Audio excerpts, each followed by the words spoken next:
California releases emergency rules today ahead of the legalization of recreational marijuana that's only weeks away. But questions linger about how the new marketplace will operate. That's why we have the chickens and the goats, because where in San Diego can kids go in the city and see these without paying a lot of money, like at the zoo or SeaWorld? And what I really feel great about is it's in City Heights. It's a little bit of country in the middle of the city. A City Heights institution celebrates 45 years in business. All week, we've been looking at the different people affected by America's Wall in different ways. Tonight, we look at one individual who's working to unite them all. KPBS Evening Edition starts right now.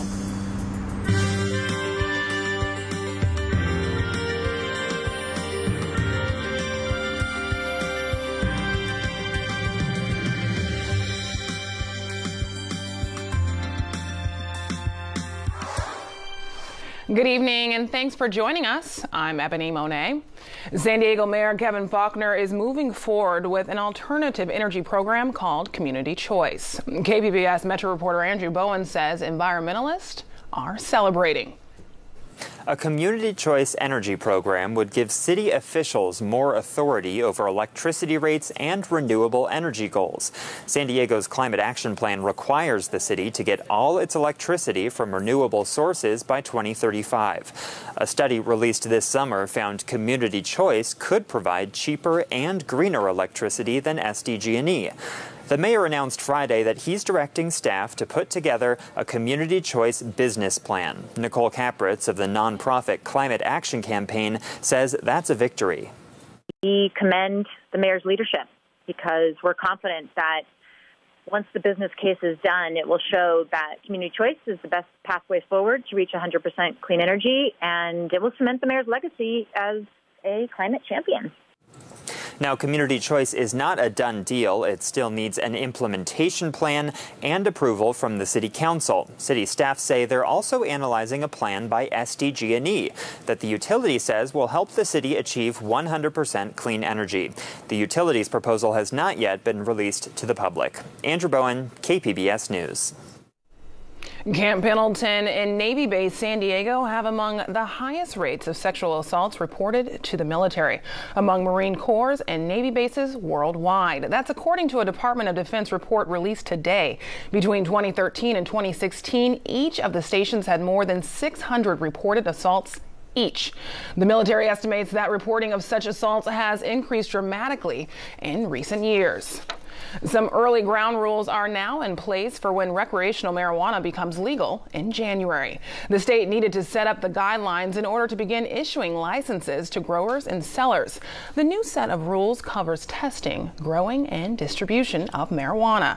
There will be a 6-month grace period for some regulations, including packaging.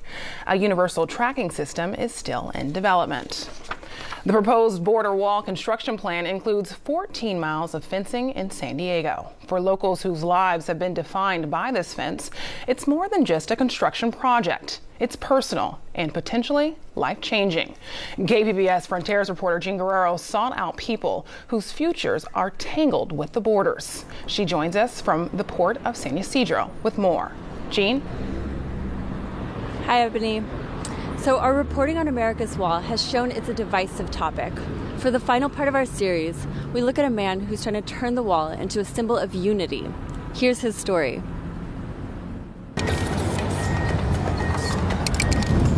What I'm doing right now is I'm just painting one of the longest murals in the world. I'm using the border wall like a canvas. Aquí en la frontera se vive una forma binacional, bicultural, una forma diferente. La gente piensa en español, habla en inglés, paga en dólares, gana en pesos, muchas cosas diferentes. Sabemos que divide, una pared divide, pero estamos haciendo lo que realmente una gente, que sea como se llama el proyecto del mural de la hermandad. Estamos cambiando la idea de lo que simboliza el muro en la frontera. Lo pintamos del lado que se necesita, del lado de México. El muro Simboliza muchas cosas de tristeza, vergüenza, muro de muerte, muro de soledad, muro de muchas cosas. Pero dándole color, dándole la vida, llenándolo con toda la gente, con todos los mensajes positivos, con toda la buena vibra. De este lado no va a haber un muro que nos limite, que detenga, que nos haga sentir mal. Anunciamos que cada fin de semana vamos a estar pintando y la gente se empieza a acercar. Van más de 2,000 personas que han venido a trabajar, a pintar, gente de todas partes del mundo. No vamos a hablar mal de nadie, no vamos a ofender a nadie. Tratamos de que sea, la regla que sea algo positivo, que escriban algo positivo, que sea algo que refleje la imagen de nosotros. Sí. Soy de la ciudad de Guadalajara, viví hasta los 17 años. Después de ahí agarré una visa estudiante y fui a vivir a Estados Unidos, a la ciudad de Long Beach. Y vine a Tijuana para apoyar unas exposiciones, porque en el 2008-2009 había como una alerta roja en Tijuana en el que nadie quería cruzar, no había proyectos binacionales, no había muchas exposiciones, decían que la ciudad era un poco peligrosa.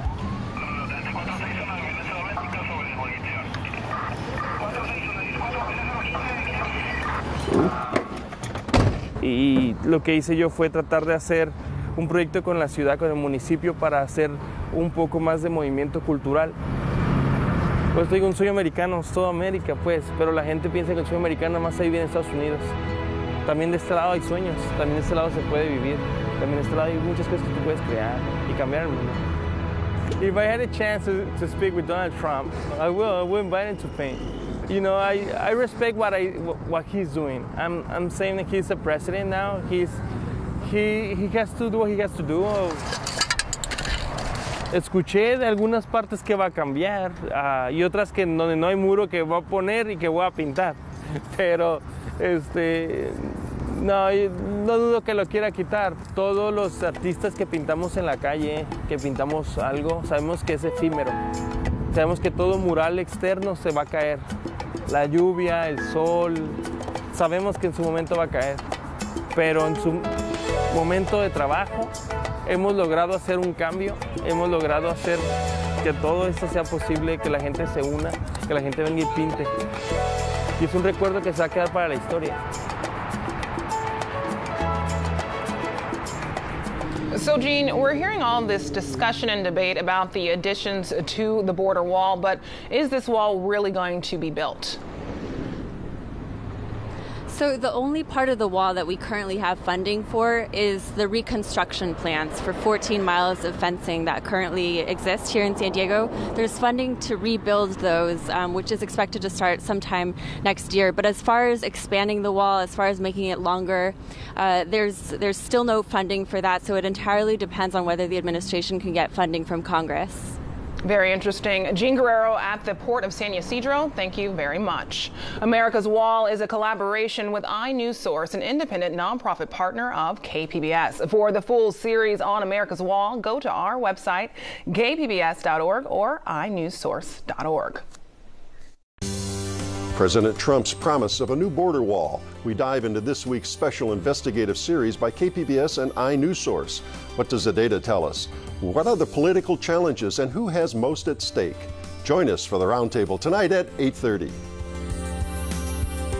The gym at Del Lago Academy in Escondido was transformed into a museum today. The school's sophomores set up a science exhibit to share their knowledge with neighboring third graders. KPBS education reporter Megan Burke says it was part of a unique partnership with the Children's Discovery Museum. From magnets. So those colors represent the different poles. So there's North Pole and there's South Pole. To force. To the life cycle of frogs. They start in eggs, and then they start in like small little, like a ball with a tail. A tadpole. A tadpole, and then they turn into a small frog, and then at the end they turn into a huge frog. Students from Rock Springs Elementary School got a crash course in all things science Friday, but not from their teachers. And what goes here? Look for it in the sand. and it goes in a circle. That's how a frog grows up. This is the third year high school students at Del Lago Academy have teamed up with the San Diego Children's Discovery Museum to translate the science concepts they've mastered into bite-sized pieces for little ones. So what did you learn? But the learning goes both ways. There's a lot of learning that's happening even right now. Some of the projects are working, some of the projects are breaking, some of the projects are not attracting the little kids. So these are all little teaching moments. Through several prototypes, the students learned from actual curators the things that make an exhibit successful. It's got to be fun, durable, and collaborative. If there's a project where it takes more than one child to do it, that can be really great as well, because then you're starting to build community around that, and children learning with other children is pretty powerful. Especially across grade levels. Megan Burks, KPBS News. Students have a chance to see some of those projects built to scale for the public, and they're invited to interview for paid internships at the museum. There's a new opportunity to appreciate art by African-American artists with ties to San Diego. People can explore their legacy of talent and inspiration now at Balboa Park.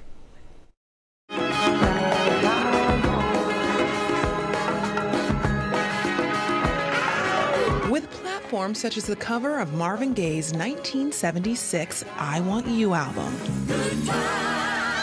and the popular sitcom Good Times, Ernie Barnes's paintings have received international attention. I just love his work. It's so fluid. It reminds you of some kind of dance when you see it because it's so fluid in the movements of the artist. Gaidi Finney wants to share that spotlight with other African-American artists.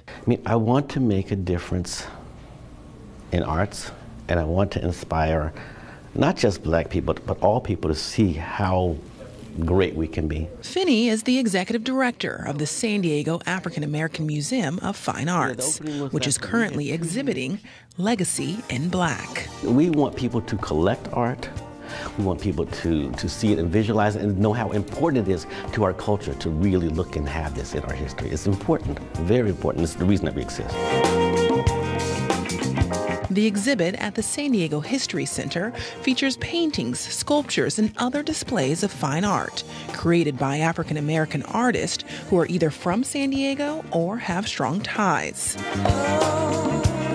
Barnes was a San Diego Charger, for instance, while Kadir Nelson was raised in San Diego and went on to have his paintings featured on the cover of The New Yorker and the albums of Michael Jackson and Drake. So he's really famous and from San Diego. So this is really typical of his sort of work with the black kids and elongated arms and that kind of thing. But Finney says many African-American artists don't receive the same exposure. The thing is that they don't have a lot of opportunities to show their works, and in fact, as some of them pass away, we're afraid that it'll just disappear, that nobody will ever see it again. So Legacy in Black is an effort to preserve, showcase, and applaud the works of African-American artists inspired by San Diego.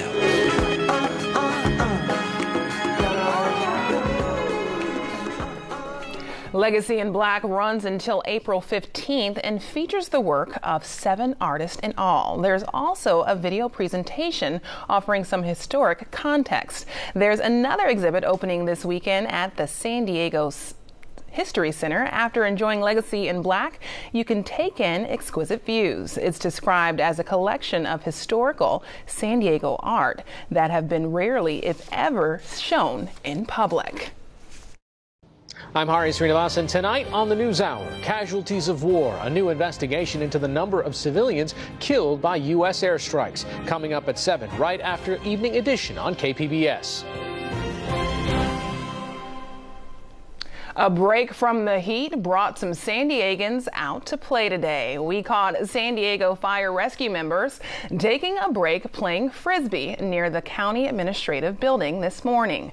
But is the cool weather here to stay? Regina Miller has the forecast.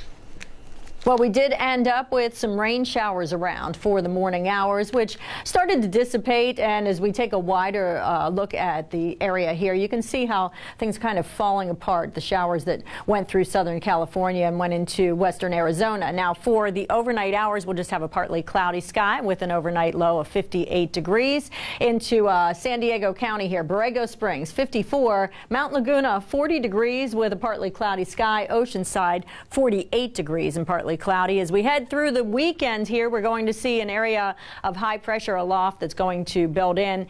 And we have an offshore flow, a light offshore flow developing on Saturday that will give us a slightly milder day, a little bit warmer. So in San Diego, 71 degrees, Chula Vista, 72. Borrego Springs tops out 78 degrees, and in Oceanside, 73 degrees. And we could have a gusty breeze at times as well. So 73 degrees on your Saturday, 73 on Sunday, a few more clouds around. Take a look at the increase in temperatures as we head into the middle of the week. 80 degrees, sunny and very warm by Wednesday as that high pressure starts to build aloft.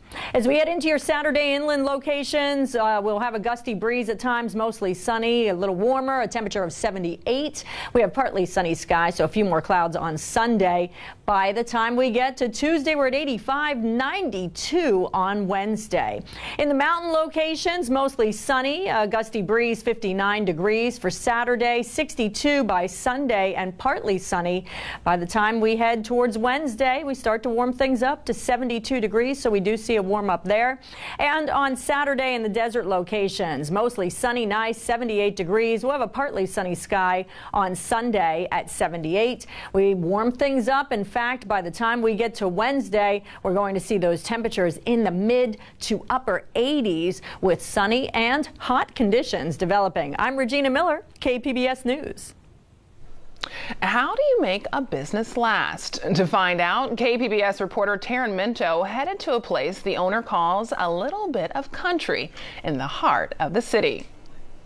You can pretty much be sustaining and not go grocery shopping, as long as you do gardening and all the stuff that we do here. The City Farmers Nursery in San Diego City Heights neighborhood is littered with 45 years of love and memories. When I first started, I only had $200 and I just quit my job at SeaWorld. Owner Bill Tall and his son Sam can tell you the tales with every step along the sprawling property. Because I've always liked animals, even though I'm a city boy, grew up in Claremont. We grew up in a trailer, which was right next to the house. There's 5 people in a 3-bedroom? It was a 3-bedroom. Yeah, 3-bedroom trailer. The fridge was falling through the floor. The stove didn't, the oven didn't work. Yeah. But we were in there for 15 years. I raised all 3 kids here. Then there's the horse wagon that owner Tall acquired back when his young daughter wanted a special birthday gift. They wanted $200 for a pony ride. And I turned to my former wife and I said, we could buy a pony for $200. It ended up costing him $500, which is more than twice the money Tall used to launch the business in 1972, before he even graduated high school. Today, it sells scores of different flowers, trees, herbs, and the products to help them thrive, from beekeeping supplies to fountains. But back then, it all started with, well, I'll let him tell you. And I would get manure from the local dairies, and I would screen it.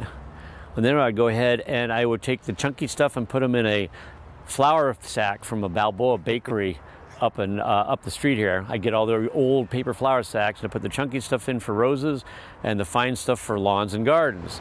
He sold it on a plot owned by his late father, who inspired the name of the restaurant next door and Tall's entrepreneurial spirit. His little market he had next door, he would flag down a truck that had eggs and he'd buy eggs, flats of eggs, and we'd sell them. And if the eggs broke, he would crack them and put it in a mason jar and put it in the refrigerator and sell them for pre-cracked eggs. But Tall admits he knew nothing about running a business when he started it more than 4 decades ago. I just knew you sold something and you took money in. But over the years, he says he learned the key was evolving. I got into hydroponics in the 90s. Holy cow, talking about a business. I was probably the only store in San Diego. But toward the end of the 90s, there were starting to be stores popping up. For whatever reason, there was a lot of them, and I said, it's time to move on and come up with something else. So we got into ponds. and raising fish and stuff like that. That tactic has helped him keep the place open for 45 years. And we teach customers, so we're actually practicing what we preach. And made it a playground for potential gardeners. What I really love about the whole thing, though, is having that fourth generation, having kids come in and get excited. And that's why we have the chickens and the goats, because where in San Diego can kids go in the city and see these without paying a lot of money, like at the zoo or SeaWorld? And what I really feel great about is it's in City Heights. Tall says he celebrates the diverse City Heights community by stocking herbs, spices, and other products that reflect the community's many cultures. But he says he received a warning about operating a business in the low-income area. I had an advisor come from a group years and years ago because I wanted him to give me some ideas. And the first thing he said is, you're never going to make it because you're in this part of town, which made me think, I'm going to prove you wrong. So far, he has. A lot of the suppliers are starting to retire. And soon, it'll be his son's turn. After Tall was diagnosed with cancer in 2015, his son has taken on a larger role. Sam says he plans to follow his father's lead. I think just being unique, we're not here to really sell. I love it when people just come here to check stuff out. Get families in here. The Talls are welcoming the community to celebrate their 45-year milestone this weekend. Taryn Mento, KPBS News. It may seem a bit early to some to think about the Nutcracker, but productions of the holiday classic begin this weekend and continue into the new year. KPBS Arts calendar editor Nina Guerin breaks down the variety of Nutcrackers to choose from. Take a guess how many Nutcrackers there are in San Diego. 25. And those are just the ones I know about right now. So how are you supposed to choose? That depends on several things: price, location, and how perfect you want those pirouettes to be. Let's start with the local companies: California Ballet, City Ballet, and San Diego Ballet. These groups put on full productions with professional dancers, beautiful sets and costumes, and local children taking all the cute roles. Some have a live orchestra, others bring in a choir, but these are the most popular choices in San Diego. If you're on a tight budget, you might want to consider an all-student Nutcracker. There are many schools in San Diego that train dancers for professional careers, and they put on their own shows too. In this category, the most popular is San Diego Civic Youth Ballet in Balboa Park. But some other recommendations are Ballet Art, an award-winning school from Solana Beach, California Professional Ballet Program, which is only doing Act 2, and Chula Vista Ballet, the school that kicks off this whole Nutcracker season with a performance happening this weekend. If you have special needs or very young children, there's options for you too. California Ballet has both a toddler-friendly performance and a sensory-friendly show. There are also some abridged versions by San Diego Academy of Ballet with Ballet Institute of San Diego and Lynch Dance Institute. I know that's a lot to take in, so make sure to go to kpbs.org/arts and look at a complete list of Nutcrackers by location, price, and date. For KPBS Arts, I'm Nina Guerin. The latest DC film, Justice League, arrives in theaters this week, but KPBS cinema junkie Beth Accomando says there are better things to see. Justice League picks up where Dawn of Justice ended. Superman's dead and the world's in chaos. So Batman decides it's time for action. So you're fast. That feels like an oversimplification. I'm putting together a team. People with special abilities. You see, I believe enemies are coming. Stop right there. I'm in. I wish I could share the Flash's enthusiasm. I came in with low expectations after suffering through Zack Snyder's previous DC efforts, The Leaden Man of Steel, and the hot mess of Dawn of Justice. But even going in with low expectations, Justice League was underwhelming. To be fair, it does make efforts to right some of the wrongs of Snyder's previous DC films. But in the end, it's just meh. And that's not how you should feel about superheroes saving the world. The world needs saving of a different kind in The Square, Sweden's official Oscar entry for Best Foreign Film. The savage satire takes aim at class privilege, liberal guilt, art world pretensions, and a growing loss of humanity. The film plays out through a series of vignettes that sometimes belabor its point, but everything it needs and wants to say is summed up with merciless precision in a performance art piece gone wrong at a museum reception.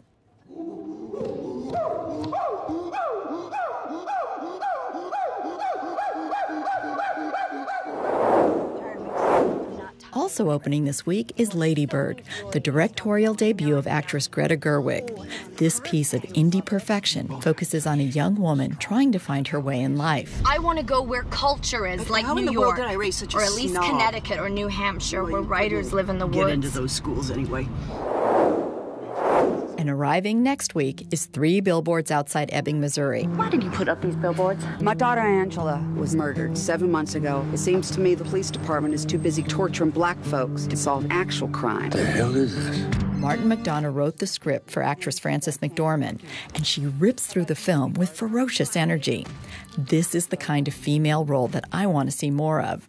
Her Mildred is no role model, but she's tough, vulnerable, complex, and she drives the plot. This is a film to truly give thanks for. And finally, celebrate Martin Scorsese's birthday tonight at the Museum of Photographic Arts as I co-present Mean Streets as part of the Film Geeks San Diego Famous First film series. We talk about penance and you send us through the door. The film marked the first time Scorsese and actor Robert De Niro worked together on screen. Beth Accomando, KPBS News.